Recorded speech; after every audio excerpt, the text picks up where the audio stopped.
Kijiji cha Mwembetaa kilijulikana kwa amani na upendo wa watu wake. Katika kijiji hicho aliishi Bwana Rashid, mfanyabiashara aliyekuwa na jina zuri kutokana na bidii yake. Alikuwa na mtoto mmoja aitwaye Amani, ambaye alimpenda kwa moyo wote baada ya mkeo wa kwanza kufariki kwa ugonjwa wa ghafla. Miaka miwili baada ya msiba, Rashid aliamua kuoa tena, akimuoa Bisada, mwanamke mrembo lakini mwenye roho ya wivu na tamaa. Kwa nje, Saada alionekana mwenye huruma na upole, lakini ndani ya moyo wake alimchukia Amani na kumwona kama kikwazo kwa mustakabali wa mwanaye aitwaye Salim, ambaye alimzaa baadaye. Kadiri miaka ilivyopita, chuki ya Saada kwa Amani ilikuwa kama magugu katika bustani isiyoangaliwa. Mali zote hizi zinapaswa kuwa za mwanangu Salim, si huyu yatima wa mke wa kwanza, alijisemea mara nyingi usiku, macho yake yakimetameta kwa tamaa. Siku moja Rashid alipolazimika kusafiri kwenda mji mkuu kwa shughuli za kibiashara, Saada aliona fursa ya kutekeleza mpango wake wa muda mrefu. Alipika mtori mzuri, akihakikisha umetengewa Amani pekee, lakini katika mtori huo alidondoshea sumu kali aliyoinunua kwa siri kwa mganga wa kienyeji kwa kisingizio cha kuua panya nyumbani. Atakunywa mtori huu afe taratibu kama mwenye homa ya kawaida na hakuna atakayenihusisha, Saada alijisemea kwa sauti ya ndani, lakini hakujua kuwa hatima haifichiki. Saa ya chakula ilipowadia, Amani alikuwa amechelewa kurudi kutoka kisimani alipokuwa akichota maji. Salim, mtoto wa miaka 6 mwenye njaa kali, alikimbilia mezani na kunyakua bakuli la mtori kabla mama yake hajaingia ndani ya nyumba.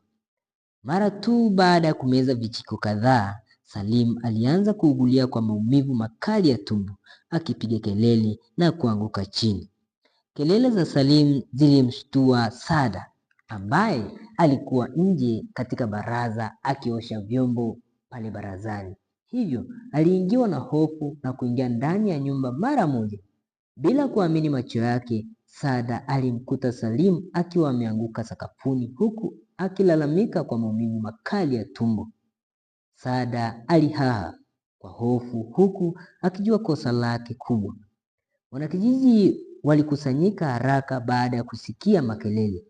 Bila kupoteza muda, wanakijiji walimbeba Salim na kumkimbiza hospitali ya wilaya.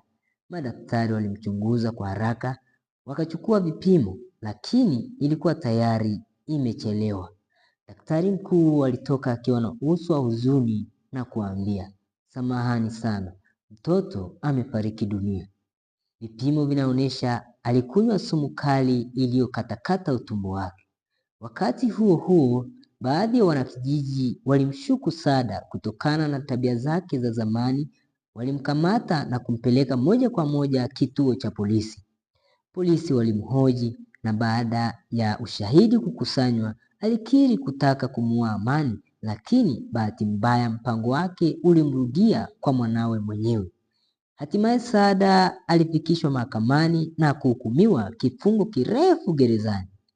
Amani akiwa amebaki na huzuni moyoni, alirithi mali ya baba yake na kuendelea na maisha. Chuki na tamaa huleta maangamizi kwa mwenye nayo, na haki inaweza kucheleweshwa lakini si kuondolewa. Wakati hayo yote yanatokea, Rashid alikuwa bado safarini katika nchi za mbali, akitafuta mali zaidi na kufanya biashara.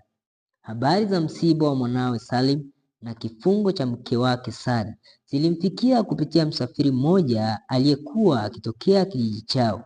Rashid alipatwa na mshtuko mkubwa. Moyo wake ulijaa majonzi mazito, machozi yalimtoka barabarani bila kujizuia. Alirudi kwa haraka kijijini. Alipowasili kijijini, wanakijiji walimweleza ukweli wote, jinsi Saada alivyopanga kumuua Amani kwa sumu na jinsi Salim kwa bahati mbaya alivyoangamia badala ya Amani. Rashid alilia kwa uchungu mwingi, moyo wake ukipasuka kwa huzuni mara mbili, kumpoteza mwanawe na kugundua usaliti mkubwa wa mke wake aliyempenda. Katika msiba wa Salim, Rashid aliahidi mbele ya watu wote Kuanzia leo sitakubali tena kiza kuingia katika maisha yangu. Saada amenitenda usaliti mkubwa. Sitamrudisha tena katika nyumba yangu wala katika moyo wangu. Baada ya msiba, Rashid alimwacha rasmi Saada, akamtoa kabisa katika moyo wake. Saada alipomaliza kifungo chake baada ya miaka mingi, alitoka akiwa mtu mzee, mnyonge na mpweke. Alijaribu kuanzisha mahusiano mapya, lakini bahati haikuwa upande wake tena. Mungu alimlaani. Saada hakuweza tena kuzaa. Alibaki kuwa mgumba, akitembea kutoka kijiji kimoja hadi kingine akiomba msaada. Kila alipomwona mtoto mdogo akicheza, moyo wake ulimuuma kwa uchungu mwingi, akimkumbuka Salimu, mwanawe wa pekee aliyemuua kwa mikono yake kwa tamaa.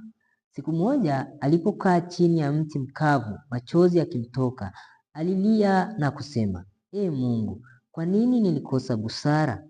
Kwa nini nilisukumwa na chuki na tamaa? Sasa sina mali, sina watoto, sina heshima na sina mahala pa kwenda. Hakuna aliyeweza kumsikiliza wala kumhurumia.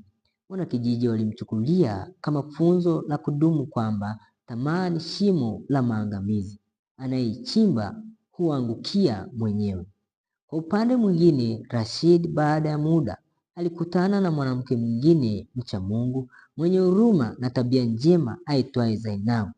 Walifunga ndoa ya heshima mbele ya wanakijiji wote. Zainab alimpenda Rashid amani ya moyo na akamwambia kwamba, Rashid, nitakuwa na wewe katika taabu na raha. Amani ya moyo ikawa kwa Rashid na mke wake Zainab. Kwa pamoja walijenga familia mpya yenye upendo, maadili na amani.